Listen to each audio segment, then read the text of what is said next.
上关键时刻，现在全球大抓捕陈志之后，今天有一件事情让陈志是吓得瑟瑟发抖，就是他。你看到这个画面，现在这个特警他们逮捕的这个人就是 KK 园区的首脑佘志江，他在 KK 园区作恶多端，没有想到今天泰国你看到哦，全副武装，等于是台湾的霹雳小组的阵势。把佘志江正式从泰国引渡回到了中国，结果中国这个地方也完全没有显得，他们找了很多彪形大汉，一路把这个佘志江押解到了国内，而且整个过程当中是由央视全部都拍了出来。而为什么今天中国要这么大动作呢？非常简单，他在做杀鸡儆猴。他杀给谁看？当然是杀给陈志看。为什么要杀给他看？因为今天佘志江他知道陈志非常多的事情之外，最关键的是，我们之前讲过，陈志他的背后有红色的账本，有红色的金流，甚至都是太子党的钱，这些东西都是习近平要的。今天对于习近平来讲，佘志江我都感动了，难道你陈志我不感动吗？志总，所以我们一路聊下来说，我不敢相信，今天早上我一打开新闻，陈志说话，心想前几天才找了美国律师把4500亿你不准扣，要拿回来已经够凶了。对，就你今天发了一个柬埔寨跟英文的声明，这声明里面直接讲我很清白，你们这些人都乱写乱说，我们太子集团。还有什么？我陈志，我们是清白的。对，没错。在今天早上的时候，太子集团发了这个柬埔寨文还有英文的这个声明。他声明发出来什么意思呢？他就说，我们这个太子集团呢，你们跟我的指控完全都无关。他说近期的指控毫无根据，在为我们的非法没收了数十亿的美元的资产做一个辩护。然后同时呢，点名就是说很多媒体。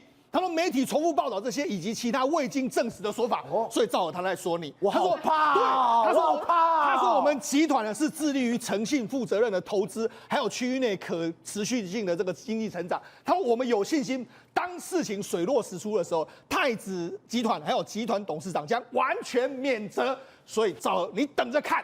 就这样，他等于是对全世界呛击啊，说你们说的都是谎话。好，那我就讲他为什么要讲这个话呢？因为他是目前为止来说瑟瑟发抖。对，我们讲他现在能躲到哪里去？所以你说今天这个声明，他根本是什么吹哨子壮胆？对，好，那为什么他要这样做呢？因为很简单，他接下来看到很多局面，他都不想看到。譬如说今天中国的央视呢，还有转播一个，就是这个泰国的引渡这个佘志江。那佘志江是谁呢？佘志江我们仔细看，他其实过去呢，在这个泰国柬埔寨也算是一号商人，就因为他是个卷入 KK 园区 ，KK 园区他是最主要的经营者。那因为他被泰国政府抓了，泰国政府就说从2022年就一直要他引渡回来，所以今年呢，终于从泰国引渡回中国。你看这画面。荷枪实弹，对，他们根本是一个台湾霹雳小镇那种反这种所谓特勤队的这一种方式，对，这件事情多重要。结果你看央视又全程转播，是中国也是这样子搞的，你知道吗？其实佘志江本人蛮高的哦，你看他旁边2个特警，还有故意弄比他更高的特警把他压回来。佘志江本身很快，你看就这样把他压回来。你看从登机门出来，你看他的身高其实比蛮高的，他就把他压回来。所以呢，中国全程转播就这样。你看涉及这个诈赌这个嫌疑人佘志江被引渡回国，他还在故意前面停了一下，对，手铐放在前面，对，就是给全国人看的。对，所以就是说我们要办这个所谓的佘志江，好，这个 KK 园区里面的最主要的同伙。好，那我们讲中国在办佘志江，佘志江呢，某些程度来说。我们他是 KK 园区在负责诈骗，他当然跟陈志应该会有一些往来。好，那佘志江后面可以引出谁？引出黄有龙，又可以引出很多中国的太子党。好，所以这个我们等一下再跟他讲这个他们的关联性在什么地方。好，那我们台湾呢？我们台湾也动了起来。你看金管会约谈10家银行，他就说：你们这几年来跟这个太子集团都有往来啊，我们现在要求你说明清楚。你看，连台湾。或许过去没有人办，但是现在不得不办了。美国都已经跟你说，你给我办哦。所以现在我们金管会也动了起来，你就知道说，事实上惩治过去的很多的这个可能在外面的所有的行动，目前为止各国政府完全都要收网的一个动作。所以是从我们看到整个押解的过程当中，不管是从泰国，不管是中国，它整个过程非常的精密，而且每个东西都是什么？都是重兵重武器是在押解它的。对，你看从这个楼梯所谓的电扶梯到机场这边出来。每个人都是比佘志江还在高出一个头的，结果而且他们非常非常壮，旁边更是重兵的来把守他的。对，好，那么佘志江来说，你看过去过去他在这个所谓媒体间，或者是在这个所谓的这个所谓商人的时候，你看穿着西装笔挺的样子，那你看他的这个样子其实是蛮高大。那今天呢，沦为这个阶下囚。你看他就从泰国出发，因为为什么？因为他在2022年已经被泰国逮捕了。那逮捕的时候，这个中国就一直说，我要把他引渡回来。但是泰国呢就说，这个我们要这个打这个所谓佘志江不愿意，所以就打法院的这个诉讼。诉讼后来就说，好，那你必须要遣返回去。中国公安部马上就发了个消息，中国公安部发的消息哦。他说，随着一架中国民航机降落在这个南京机场的时候，我国这个通缉的这个跨境的这个所谓赌博10大逃犯之一，然后这个缅甸的妙瓦底、亚太新城的诈赌这个嫌疑犯主嫌佘志江被成功的引渡回国。对，所以公安部还这样报道，然后央视还给你播出这个相关的这个新闻。好，那为什么我说他现在他因为他在这个所谓妙瓦底这个地方来说，至少他的身家有12兆台币左右。我的天啊，12兆那个里面太多钱了哈。那陈志也是这样，所以他们2个人目前为止，陈志就在看佘志江，因为佘志江被引渡回国了，那我是怎么办呢？好，那为什么他现在会被引渡回国了？因为你知道，事实上你看泰国的国王瓦吉拉隆功呢，他准备要到这个中国去访问，那等于是我去中国访问了，说了我不能够空手去嘛，所以我要见这个中国的领导的时候，我就先把这个佘志江当成是我的伴手礼，上侯礼这样一个状况。那我相信呢，这个习近平看了或许会很开心，但是其他人未必那么开心啊，因为他们的金流可能经脉会被在从中挖出来的一个状况，完全就每个人看到瑟瑟发抖的。好，那我们现在就来讲佘志江是什么一个人？你看佘志江目前是这样，对，他其实呢，他跟一个人有很大的关系。那叫做黄有龙，那黄有龙是谁呢？黄有龙如果大家记得非常清楚，他是赵薇的老公，对，就是小燕子赵薇的老公。哈，那好，那黄有龙是谁？黄有龙他之前呢，曾经是什么？中国一个萧建华还有江泽民集团他们一个非常重要的下游的这个经脉的这个去向。好，所以呢，他们2个居然，你想说他们两个怎么会连上关系呢？好，那实际上主要是这样，原来佘志江呢，他是黄有龙的表弟。所以他们2个是亲戚关系，亲戚关系。好，那亲戚关系的时候，那好，那一开始的时候，黄有龙有时候呢，他们距离这个所谓佘志江家只有500公尺左右，所以他们2个一开始的时候都会拿一些这个黄有龙偶尔会拿一些钱给他啊，然后这个会带着这个所谓的佘志江2个去见见世面，所以他们2个以前是玩在一起的，然后要找出路，然后后来到了这个约莫是上个世纪的90年代的时候，他就到这个东南亚去，因为他听到说某福建老板到东南亚去做游戏开发的大钱，你有没有注意到几个关键字？福建老板，福建老板不是福建老板不是我们就讲吗 ？KK 园区或者很多中国黑道都是福建来的，他跟着他们去做，然后拿了4万人民币，然后到这个菲律宾的马尼拉去做，然后2014年佘志江因为在菲律宾进行跨境的赌博业务被中国通缉，所以他2014年就被通缉了哈，那边通缉，但是他当然不回国嘛，不会回去中国，但是重点来了，你看他2017年的时候。他原本在菲律宾，他改到了柬埔寨，然后就获得了柬埔寨的国籍，然后改名叫佘凯伦哈，然后后来他在香港成立了一个这个所谓亚太国际控股的公司，就这样，这就是亚太国际控股，就是他在2017年成立的一个时间点，好，大家记得2017，为什么要说2017？正好你记不记得？陈志他的太子集团也是2017年成立的，好，2017年他那时候怎样？他那时候因为我当时曾经讲过。2017年，中国曾经这个有非常多的这个所谓太子党人被抓，然后就跑出来，然后这个时候他扒上了这个当时他们这个柬埔寨内政部长的这个儿子，然后就后来又把他这个少肯又担任了内政部长，所以他们就扒上他，2个就开始他的这个太子集团在这个柬埔寨就风生水起嘛，对，然后又偷了少肯又跟这个所谓洪森啊，然后跟洪马内站在一起嘛，所以他从此就开始发迹嘛，太子集团就是这样，所以你看他们2个。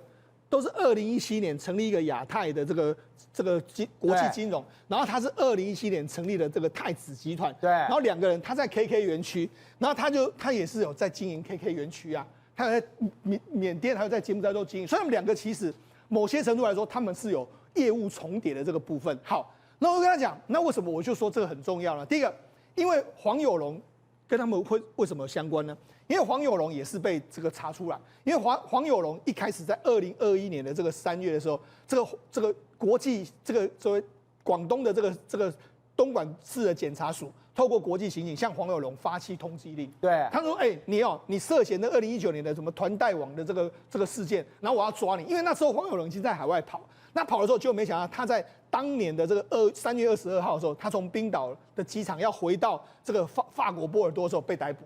然后被逮捕的时候呢，照你知道，这个黄有龙被逮捕的时候，你看他跟这个佘志江有亲戚关系。好，那黄有龙过去是什么江派的非常重要的这个有钱人哈。然后他被抓下来的时候，就没想到，照我讲，这又牵扯到另外一个人，谁呢？马云。马云，对，他2021年的3月的时候被抓，对不对？在这个法国被抓，然后2021年的4月的时候，他人在狱中的时候，收到马云打电话给他，黄有龙说啊，你等来。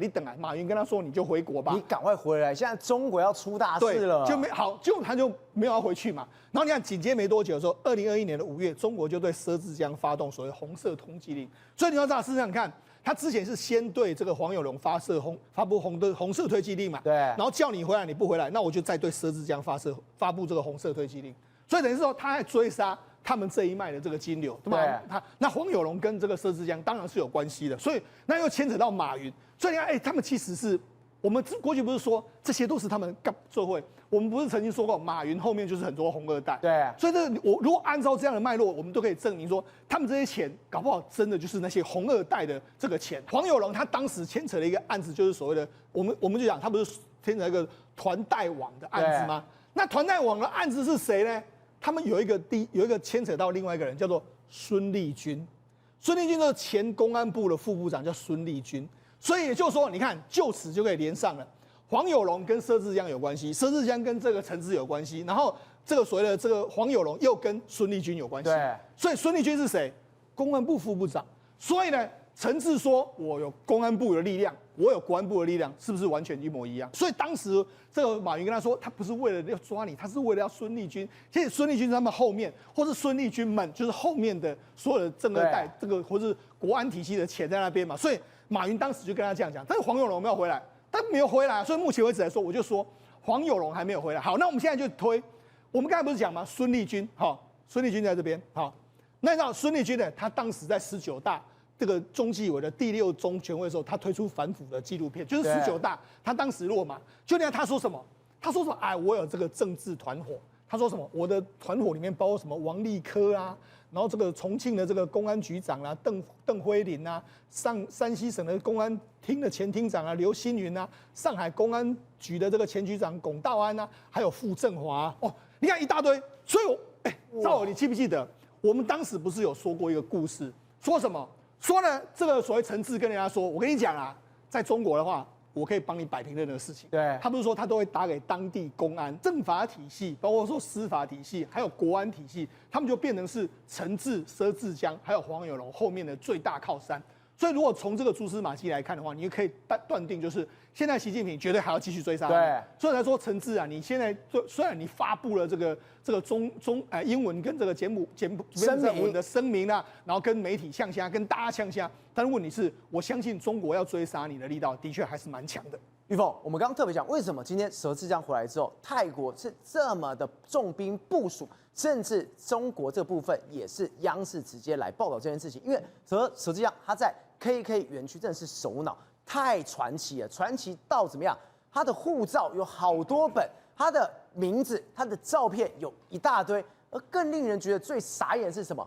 你今天要谈黑道的事情，用一个名字，用佘志江的名字；你今天谈白道，你就换了一个名字，哪有人这么厉害的？对，佘志江来讲的话，他终于被抓了，跟中共当局呢对峙多年之后呢，他终于被抓了。可是呢，你知道吗？这个人真的是太神奇了，甚至呢，过去有人拍了纪录片，很多的网友在下面说，这就是一个农村小孩励志向上的一个故事嘛。你知道吗？他是一个人。电诈的教父佘志江，他就有4个名字：佘伦凯，然后呢还有什么第一任，这些来讲，他还有3个护照，有中国公民的护照，还有柬埔寨的护照、菲律宾的护照。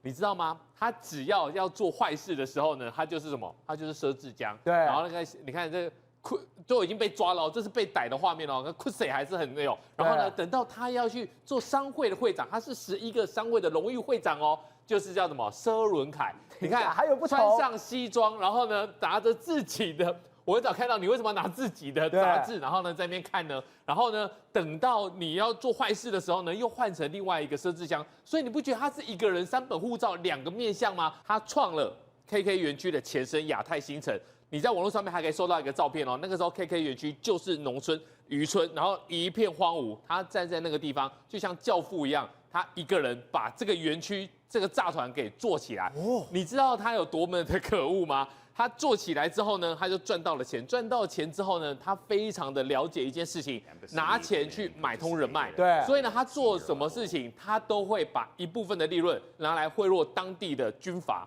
当地的军政府、当地的这些省长。所以你看到他每次去有没有西装笔挺，都是参加什么理事会议。什么什么类似峰会，甚至呢最可怕的一件事情就是他这些去完之后呢，每个人都好像是帮他的身份再镀金、再镀金、再镀金，结果最后发生了一件事情，你知道吗？2018年的时候啊，习近平的场合他竟然也到了，真的假的？总书记的场合，你佘志江竟然也到了。这视频里面，佘志江坐着，习近平是走进来入场。这个给大家看到是怎么样的一个感受啊？第一，你凭什么跟总书记在同一个场合？第二，你凭什么来拍一个人家走进来入场，你坐在那个地方，好像你是老大一样？因为为什么呢？因为主办方是菲律宾，而他是被菲律宾的总统杜特地邀请的，所以呢，他才进到这个场合里面去。接下来更离奇的事情发生喽！2018年，他跟习近平竟然可以在同一个场合。2019年。那时候推动"一带一路"的时候呢，他以一个侨领的身份又到了成都去开会。真的假的？你知道吗？这个时候呢，不管他叫佘伦凯，还是叫低冷，还叫佘志江，不管是谁，只要你可以在这种场合入座之后呢，你的身份地位完全不一样，你已经正式洗白了。这种事他是通缉犯哎，可以这样来来去去哎。你知道他到底是为什么会被他讲说是黑道的励志故事吗？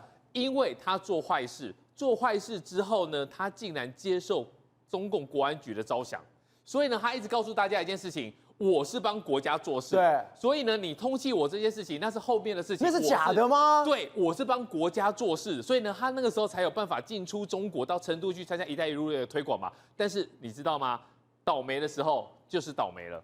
因为你以前赚钱的人，他跟黄有荣不是表兄弟吗？对，人家讲是打虎亲兄弟嘛，他表兄弟2个人一直都过得非常的好。但是呢，这条线有没有问题？这条线是没有问题的，是黄有荣的另外一条线害了佘志江，是他的另外一条线。你知道这赖小民的事情吗？3个100，你只要讲到赖小民，你就可以提到他就是3个100，什么意思呢？他是内蒙古来。有史以来啦，从蒙古帝国到现在来讲的话，最大的贪官，他竟然贪了上100亿。然后呢，3个100，什么叫3个100？他有100条线，有100个人透过他的后啊，透过这100个人来跟他贿赂。然后呢，他买了100套的房子，100套的房子。最可怕的是后面，他同一时间拥有100个情妇。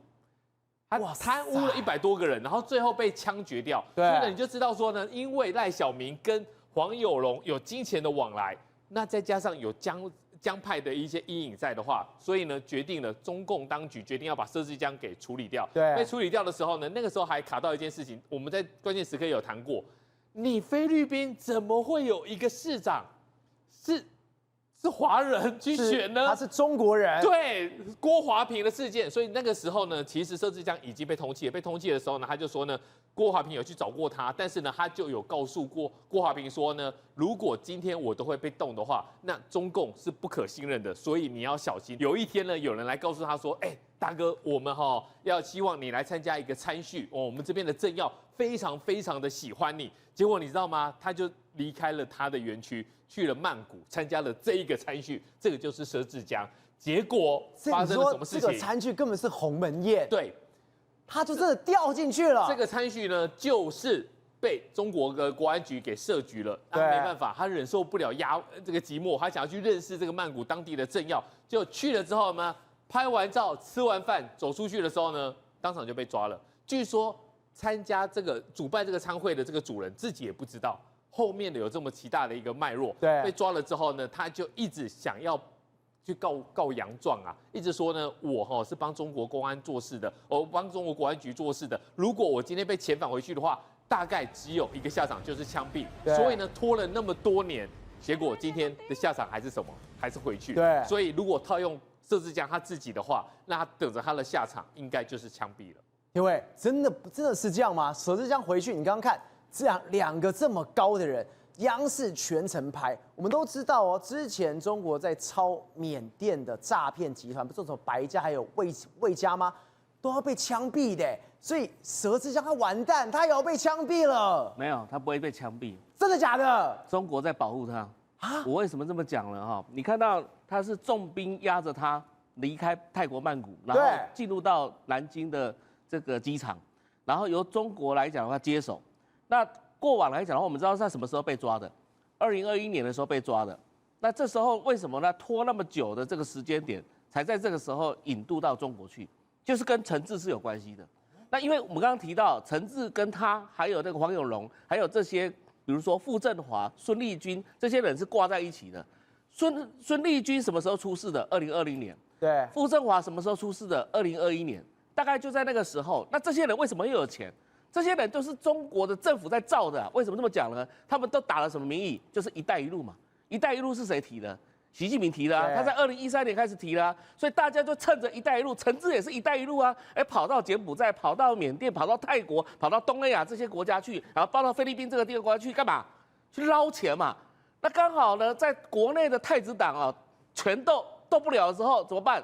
钱要洗到海外去啊。那这些来讲的话，透过他们管道，不断的一直往海外洗。对。那所以这个佘志江身上来讲有多少资产？陈志身上有多少资产？你想想看哦，这些老小子啊，我们一般老百姓来讲，你就算去搞一个诈骗集团，你能够赚那么多钱吗？他们账面上12兆，一个是4500亿，而且那个只是被查到而已，还有很多信没有查到的。短时间内你要累积那么大的资产，背后没有一个政府在背后掩护你、庇护你，你怎么可能达到这种地步嘞？对，所以大家都知道说他在诈骗。就像我们知道说，可能哪些地方色情行业都知道，只有当地的警察不知道，这概念是这样子。那你今天就是背后有各国政府在造嘛，所以他们才能够在那边。你看到佘志江被抓了，你看要引渡的时候，还是很拽啊，他很拽，为什么？我要回去了嘛，有人在造我了嘛，我要回家了。那为什么回家嘞？谈好条件了嘛？为什么呢？陈志为什么会被这几天来讲被讨论出来？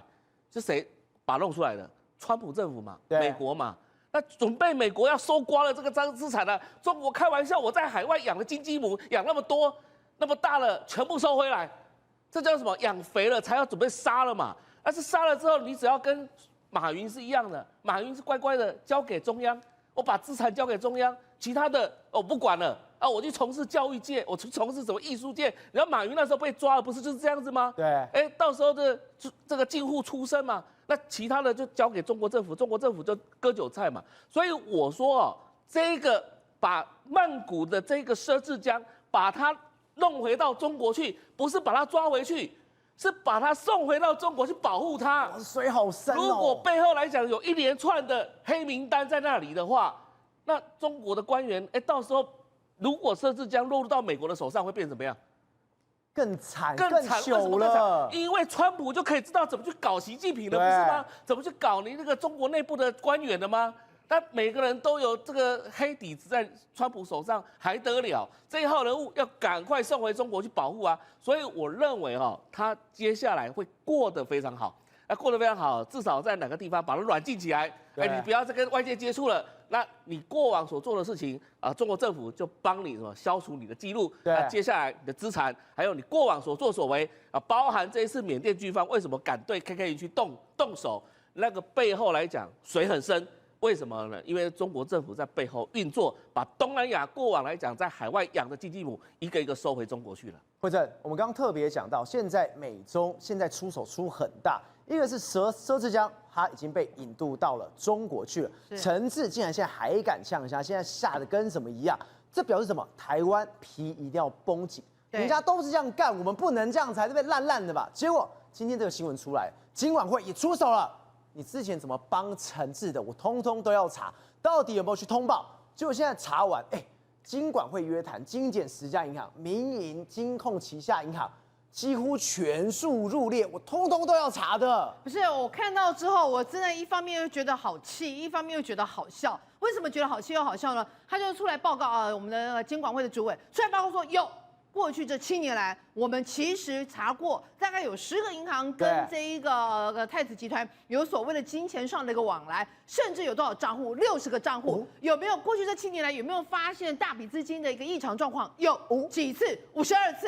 然后你做了什么事？我们通报，然后呢，没有然后了，什么都没有做，就没有了。然后他竟然最后他还讲，所以在这个银行通报端这个部分。银行确实是有按照他们的一个 SOP， 他们有通报。那通报到了哪个单位呢？通报一个叫 FIU， 也就是国家洗房情资中心哦。我后来稍微查了一下资料，它其实应该就是调查局，我们以前的什么调查局的一个洗钱防治中心。对，那你看哦。这10家银行哦，都把所有的相关资料，总共有52次都报给了 FIU， 但是哦，这个 FIU 哦没有办法根据银行所呈报出来的资料做快速的判读啊，所以啊，非得等到美国司法部发函给我国，我们才能确定太子集团在台洗钱。你在讲什么啊？你从2019、2018、2019年过去这7年，你告诉我有52次。然后你告诉我有52次，你就说我们没有办法快速判读，7年的时间你判读不出来，你还跟我说快速，7年跟快速有什么毛关系啊？然后第二个他说什么？我们要等美国司法单位给我们资料，那所以我们全部都靠美国，那我们台湾编那么多预算。赵和，你知道吗？我刚认真，为什么我有点在没有你叫 Q 我的时候没有马上回你？你还在查资料？我还在查资料。原来从2017年，你猜怎么了？从2017年，我们的行政院有一个洗钱防治办公室哦。对。从2017年，我再跟大家强调一次，从2017年，我们中华民国政府里面的行政院里面也有一个洗钱防治办公室。包括法务部、包括调查局、包括金管会，全部都是这个办公室里面辖下啊，可能要提供资料。他们说分成3块，第一块叫做事前啊，什么叫事前呢？就是这些银行啊、金融机构啊，你必须要 know your client， 就是KYC 啊，就是你要越认识你的客户。对，事中就是你们进行一些交易之后，你要监督，你要进行查核你的客户。他说，前面、中间我们都有做好啊，现在问题出在哪里啊？就是出在我们把这个资讯 pass 到一些相关刚刚提到的 FIU 这些什么洗钱防治中心之后，那我们就没啦，就这样就没了。他说，所以我们之后要检讨的是后面这一个部分要怎么样进行。你2017年行政院就有洗钱办公室，然后你现在告诉我，我们一切要靠美国司法单位可以提供给我们，那我就问你，过去这几年来预算编很多，对，你从行政院、法务部、调查局、金管会，你们编的这些洗钱预算是干嘛的？全部都在养废人的，莫名其妙。都靠美国的话，那我们就变成全部台湾人来公投啊，把台湾变成是美国的另外一州不就好了吗？所以你就会觉得，怎么可以荒腔走板到这个地步？你看他说我们现在真的，我们现在因为那个资讯52起对，通报到 FIU 之后，然后你看已经淹没在汪洋大海当中了。现行通报太腐烂了。太腐烂的情况之下，会干扰 FIU 的判读。你知道他没有用。他的意思是说，因为我们现在50万以上就要申报，所以太腐烂了。对。但我就问一件事情：今天我们谈的太子集团是讲50万元的事情吗？是好几亿的，几十亿现金的，用现金去买房子的。现在到底有多少人可以动辄拿出几十亿的现金去买房子、去买超跑？20他数字整理的非常完全。他说：对啦，经过我们一查，总共买了11户豪宅、48个停车位、26辆车、10个银行，开设了60个账户。这样子你还不查，你还要等7年的时间，没办法判读。好，但是你知道这一个主委他还是讲到一句话，什么话呢？我们把资料给了检调单位，给了 FIU， 那我就问，所以你 FIU 你的检调单位你收了，然后已读不回，然后这7年来装没事，是为什么？是因为有人打点吗？记不记得我们之前提过，风传媒有一篇文章讲到什么？2021年、2022年的时候有查过有国安单位 pass 资料，叫这个检调单位要去查一些可疑人士。经过台北市调处调查之后，觉得查无不法，对全案搁置。昭和这件事情，我们关键从头谈到现在，已经快要1个月的时间，我就问行政院。然后包括甚至到总统府，到底有没有人关心太子集团的这个案子？立法院啊，不管是蓝绿白这各党的立法委员，到底有没有人认真去把这件事情给查清楚？还是你们就装着这不关我的事啊，不知道没知道？还是事实上这个画面上看的陈志，恁大家都真小八嘎五村？还是陈志他弄的陀飞轮的名表，事实上你们手上也都有一只，不然为什么整个台湾上下，整个从政府到在野党，大家好像都不太关心这件事然后大家每天在忙着什么？找我们老百姓的麻烦。像今天，找我们麻烦。今天不是那个1万块普发现金吗？你看，马上网络上就有人讲了，他说他是登记在中国信托的账户里面。结果他账户被锁了，为什么被锁了？我有没有看错？中国信托被锁了，然后台新银行也直接锁账户了。对，不是这1万块不是政府要给我的吗？你钱来了，我账户被锁了。政府非常贴心，他说，因为呢最近诈骗猖獗，保护这个消费者你们这些人的账户的安全所以我们担心你会被不法之徒用作来洗钱我暂时帮你停止这个自动化的交易。我几百我给你念了，那怎样反正现在就防止洗钱。那我就问，为什么我们连0块都领不出来？然后人家陈志可以捧着38亿、40亿的现金买豪宅、买车子。我们现在的法律是看每一个人的身家在办事吗？你如果资产在100万以下的你就每天被我管，那你1万块都领不出来。你资产在1亿元以上的不好意思你最近有空有方便吗？可以接受我们调查吗？资产像陈志这样几百亿起跳的，装疯卖傻，连看都不敢看，连查都不敢查吗？那么今天全民都在问大家都非常气，陈志这件事情到底政府要不要给一个交代？司法检调到底要给一个交代？我们刚刚已经特别讲到一件事情，你当初在2016、2017的时候。当陈志进来的时候，之前有没有说要去查他？有有说要查他，说什么查无不法？结果调查局下来说，我举手，没有，你们乱说话。我发一个新闻稿，什么说我这样子呢？他说我们的洗钱防治处在108年底，我们早就接获相关的资料，我们调查局有在办事的。是没错，记不记得我们之前有说过，其实当时陈志的钱进来台湾的时候，我们台湾就有启动洗钱防治机制的通报，预警通报认为这是一个可疑的款项，对不对？对。然后我们当时还说什么？说这笔款项调查局当时认为它是国安案件，但他没有意识到它同时也是洗钱跟诈骗案件，所以他始终没有报检察官侦办。好，我们当时讲到现在，他今天终于回应了，自证真的有这件事情。你讲为108年开始，就是2019年我们就陆续接获银行通报了说这个有关于的这个太子集团的对象或法人的相关资料，而且重整之后呢，我们研究加值，好，金融情报26件，好，分送给友军跟本局相关的业务单位参处，使勾勒出太子集团的组织轮廓，进而掌握在台湾的洗钱还有资产概况。好，我们先讲到这边，为什么这边有问题？然后我跟大家说明一下，你知道吗？我来先请教一下你，太子集团在美国被起诉的叫做什么罪？诈欺罪。对，来，你知道我们台湾在办太子集团的案件，不是办诈欺，我们办的是什么？赌博，办的是什么？洗钱。所以我们台湾在办这个案件的时候，不是依照美国给我们的资料。到目前为止，我们台湾目前在办这个案件，是依照检察官依据11月14之后我们的搜索扣押所办出来的一个叫我们刚刚讲赌博，因为我们认为太子集团在台湾设什么赌博网站嘛，对不对？好，那我就请教一下你了。既然没有美国给我们资料，你今天办的这些案子都是你之前108年到现在6年间收集的情资，对不对？万猛力啦，为什么你拖了6年？你到现在还没有解释清楚嘛？调查局，对不对？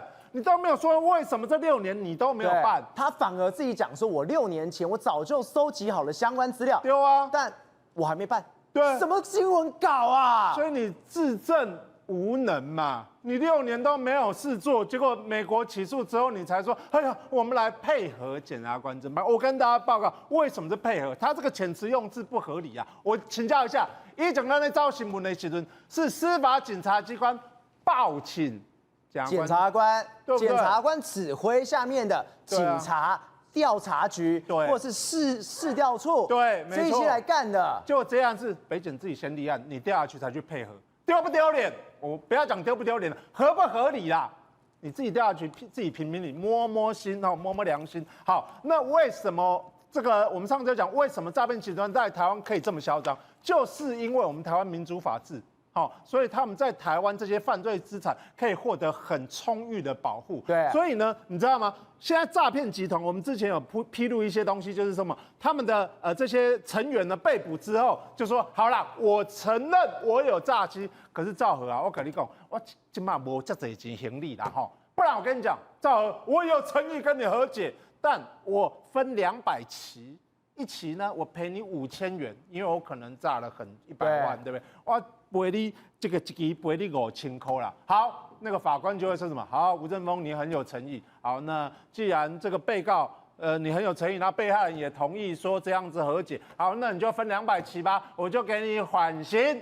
好，结果缓刑之后呢，案件确定，你知道吗？通常这种案件的被告就只付了1个月、2个月、3个月，然后等到缓刑之后，他就不再赔钱了，他就消失了，就消失了。有没有这个案件？超多的，你知道之前有一个兆丰证券有一个女营业员，就是诈1600万啊，对，诈1600万之后，他就我用我刚讲话术，就说好，我跟这个被害人和解啦。结果法官就说好，我判你这个2年徒刑，但我给你5年的缓刑。结果呢，后来缓刑确定之后，对不对？他就不还钱了。不还钱，检察官就说：“安尼袂使啊，我要去申请撤销缓刑啊。”结果你看咱的法官怎讲？伊讲吼袂使啦，那你叫这个被告吼入狱服刑啊，不仅对填补被害人的损失毫无帮助吼，也无助于警惕自新。所以这个就是法律上面的，我就不用关嘞。对啊，有边关嘛。好，那我们上次讲到现在，终于法务部有动作了。行政院院会今天就通过打诈专法哈，它修了3个重点。第一个重点哈，当然就是提高刑度了。我们之前打诈最高哈是判12年啦哈，对，现在呢我们把门槛降低，然后刑度提高100万元以下哈，100万元的话就可以判最重10年啊。如果说你A 到1000万元，最重可以判到12年。如果你 A 到1亿元的话，最重可以判到15年。好，这第一个重点。第二个重点就是我们刚刚讲，如果你分期付款，后来再不给钱的话，哈，这个也有方法治你啊，就是要求你哦，如果你要自白，你要自首，你就要在6个月还所有的钱。那第3个就叫做禁奢条款。咱其中看了5个诈欺哈，他饭后之后，什么东西都不赔被害人，但他开名车，对，所以现在也跟大家讲说，我跟你讲，如果你以后还过这么奢侈的生活，我跟你讲，要从重量刑。好，这个是修法的轮廓，但是修法的轮廓现在除了行政院会之后要到哪里？立法院，所以这个法案要谁支持？立法院。好，回到刚慧珍姐讲，你诈骗集团在政坛有人的话，这法案过得了吗？过不了啊，过不了啊！所以大家第一个，我们在检验立法委员你愿不愿意通过这个法案；第二个，就到法官这一部分的时候，法官愿不愿意从重量刑，这个也是一个很大的考验。所以我们现在还是呼吁立法机关跟司法机关必须对这个诈骗集团从重惩治才能有效打击犯罪。宏观取材，厘清真相，犀利精准，深入剖析，时刻掌握关键新闻时事，不漏接。老时段，新气象，我是钟浩和，关键时刻2.0，全新出击。